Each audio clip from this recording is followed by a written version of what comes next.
Assalamualaikum dan salam sejahtera. Anda sedang menyaksikan Sekilas Fakta edisi Khamis, 15 Disember 2016.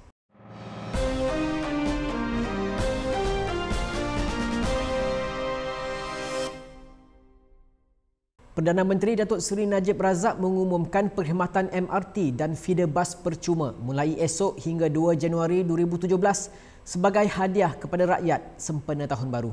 Kita sedia maklum setelah MRT Corp menyerahkan infrastruktur moden ini kepada Rapid Rail, jutaan penduduk tinggal di Lembah Kelang mengharapkan Rapid Rail untuk menyediakan perkhidmatan yang terbaik kepada mereka.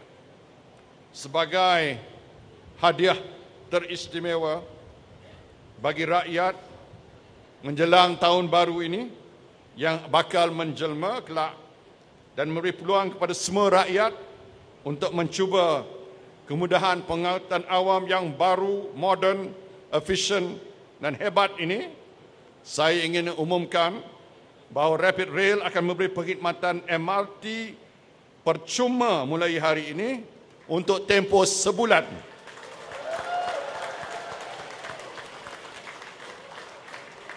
Dan ini termasuk perkhidmatan feeder bus yang berkaitan. Tambang akan hanya dikenakan mulai 3 Januari 2017. Perbadanan Pembangunan Perdagangan Luar Malaysia (Matret) menafikan dakwaan Presiden Bersatu Tan Sri Muhyiddin Yassin. Kononnya gambar Perdana Menteri Datuk Seri Najib Razak terpaksa diturunkan dalam Expo Dunia 2015 di Milan. Dalam satu kenyataan bertarikh 14 Disember, Matret berkata perkara itu tidak berlaku seperti yang diperkatakan Muhyiddin. Menurut Matret, semua pihak yang terlibat dalam Malaysia Pavilion sewaktu Expo tersebut mengesahkan dakwaan Muhyiddin itu tidak berasas. Matret menyelar Muhyiddin kerana sanggup berbohong kepada umum mengenai Expo itu. Matret juga kesal dengan percubaan bekas timbalan Perdana Menteri itu untuk menjejaskan profesionalisme dan kecekapan pegawai yang terlibat dalam pengurusan Expo tersebut.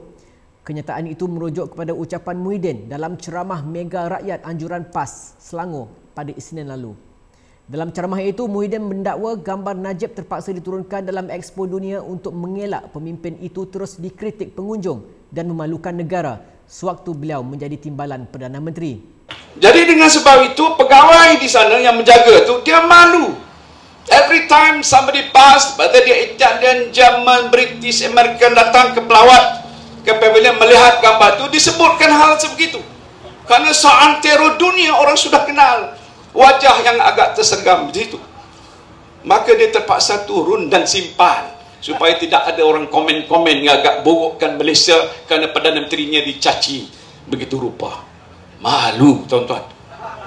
Yahoo mendedahkan terdapat pencerobohan ke atas sistem komputernya pada 2013, menjejaskan lebih daripada 1 bilion data pengguna. Syarikat itu berkata dalam satu kenyataan ia memberitahu pengguna yang berpotensi terjejas dan mengambil langkah-langkah untuk melindungi akaun mereka termasuk menghendaki mereka menukar kata laluan. Yahoo juga telah membatalkan soalan dan jawapan keselamatan supaya ia tidak boleh digunakan untuk mengakses akaun.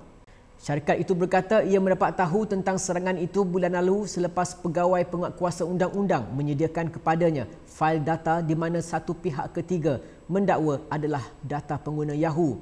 Serangan itu adalah berasingan daripada yang didedahkan pada bulan September 2014 yang melibatkan data mengenai 500 juta pengguna. Maklumat yang dicuri dalam pencerobohan pada 2014 itu mungkin termasuk nama, alamat email, nombor telefon, tarikh lahir, kata laluan dan mungkin soalan dan jawapan keselamatan. NGO MyCare berjaya menyerahkan memorandum bantahan berhubung kekejaman rejim Syria terhadap rakyat di Aleppo di Kedutaan Syria di Ibu Negara hari ini.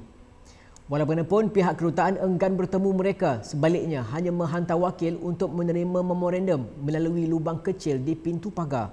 We have attempted to deliver the memorandum of demand, but they refused to open the door.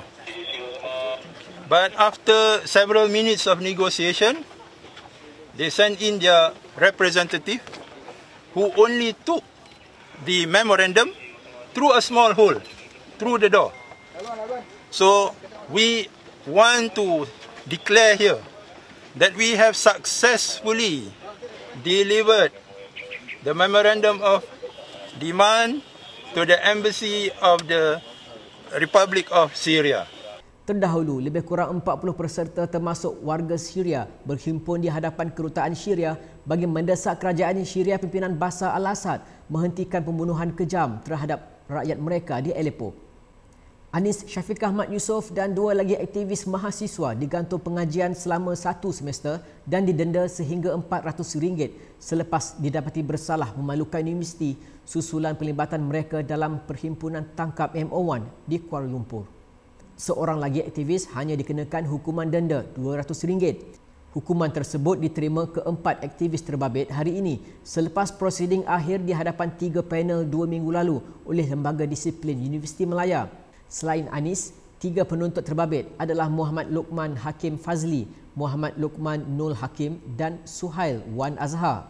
Anis dan 3 lagi pelajar terbabit sebelum ini dituduh melanggar kod kelakuan pelajar dengan menganjurkan perhimpunan MO1 menyebabkan gangguan awam serta mencemarkan nama baik universiti. Perhimpunan tangkap MO1 dianjurkan bagi mendesak penahanan Malaysian Official 1 yang dinamakan berkali-kali dalam saman sivil Jabatan Kehakiman DOJ Amerika Syarikat. Jangan lupa layari laman web kami di kinitv.com/bm untuk berita selanjutnya. Saya Fazlan, salam hormat dan jumpa lagi.